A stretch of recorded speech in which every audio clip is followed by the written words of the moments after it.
Si tu le dis.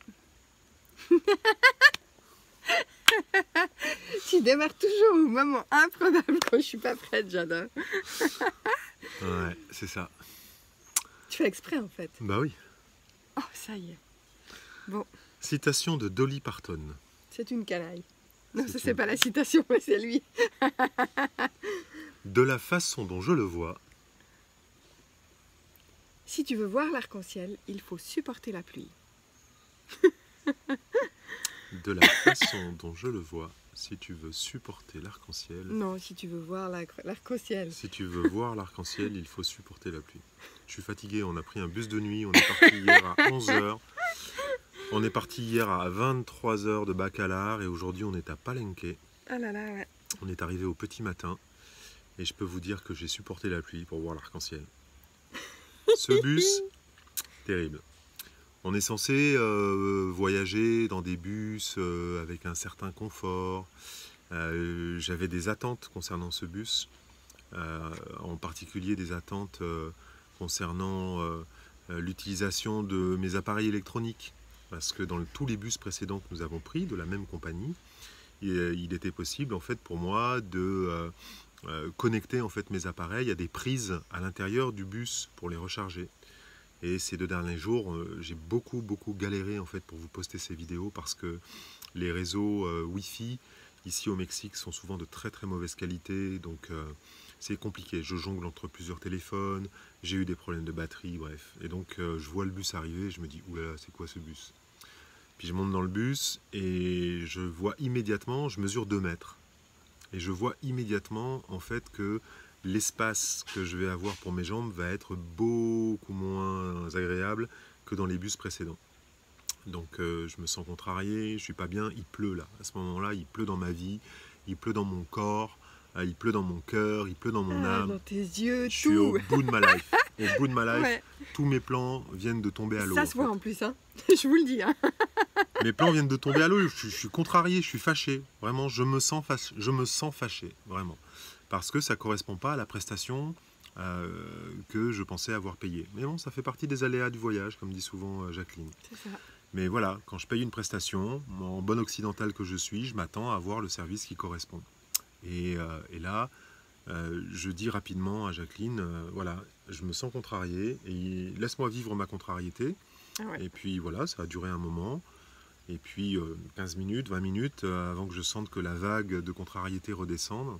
Et puis que je me lance dans une nuit pourrie, dans un siège pas suffisamment large, avec pas suffisamment d'espace pour mes jambes, la sensation de te coincer dans un coin du bus.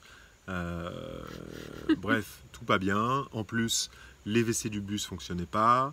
Et puis, pour couronner le tout, à chaque arrêt du bus, la climatisation goûtait sur Jacqueline. Ah voilà, la pluie en vrai. Vous voyez ce que je veux dire? La pluie en vrai.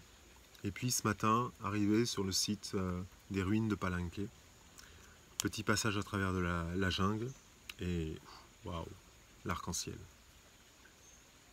Alors voilà, très concrètement, cette citation de Dolly Parton, là, sur les 24 heures qui viennent de passer, elle me parle de cette manière-là. Et toi? Mais moi j'adore cette citation parce que d'abord j'aime la pluie. Il y a bien une fille du Nord. J'aime la pluie, j'aime chanter, danser sous la pluie. J'aime la pluie, mais j'aime la pluie justement parce qu'après la pluie, en général, les choses se posent et se déposent. Et que parfois il y a un arc-en-ciel. Et les arcs-en-ciel arrivent toujours et c'est magique. Et ça me fait penser à toutes ces choses qu'on est obligé, qu'on traverse en fait, en zone de grands orages ou de fortes tempêtes de pluie, qui sont difficiles à traverser, difficiles à vivre parfois, et puis qui finissent quand même avec le temps par s'estomper. Il pleut plus autant, il goutte seulement, et puis de goûter, il pleut plus. Et c'est pas forcément l'arc-en-ciel qui arrive, mais il y a une forme de paix qui arrive après ça. Et qui permet du coup de revenir à un peu plus de tendresse, de douceur, de calme dans la vie. Et qu'effectivement, sans pluie, il n'y a pas d'arc-en-ciel. Donc j'allais dire sans souffrance, sans choses difficiles, sans défis, sans contrariété, sans aléas. Toutes ces choses-là, en fait, elles sont nécessaires pour qu'après, on ait des belles surprises et qu'on puisse se réjouir. Parce que c'est ça qui s'est passé. Oui, C'est que tu t'es réjoui. bien sûr, je me suis réjoui. Bien sûr que je me suis réjoui. Voilà. Si je place ça dans une perspective de pleine conscience, ce dont ça me parle de l'impermanence en fait des choses. Ça me parle des sommets sur le chemin, et puis ça me parle des vallées.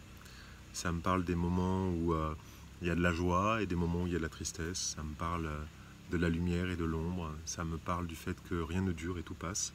Et c'est ok. C'est un peu la vraie vie en fait. Hein. Ouais, c'est la vraie vie. Et vivre pleinement en fait ces moments-là, en conscience, pour moi, c'est aussi très important. Et donc quand je me sens contrarié, croyez-moi, je vis ma contrariété en conscience et je la vis rapidement. Alors aujourd'hui, ça me prend entre 15 et 20 minutes pour vivre pleinement une contrariété, parce que j'ai conscience d'être contrarié, j'observe comment la contrariété se passe dans mon corps, où elle se passe dans mon corps, alors que pendant très très longtemps, j'étais contrarié sans vraiment vivre ma contrariété. Et une contrariété pouvait m'accompagner pendant des heures, voire pendant des jours. Là, c'est plus le cas aujourd'hui. Voilà. Donc, je vis la pluie parce que je sais que l'arc-en-ciel n'est jamais bien loin. Ça fait partie de l'impermanence des choses. Non, j'ai rien à rajouter. Alors, dites-nous dans les commentaires ce que vous en pensez, les amis. Et puis, on vous retrouve très bientôt pour la prochaine vidéo. Aussi vite qu'on a du réseau, en fait. C'est ça. Ciao.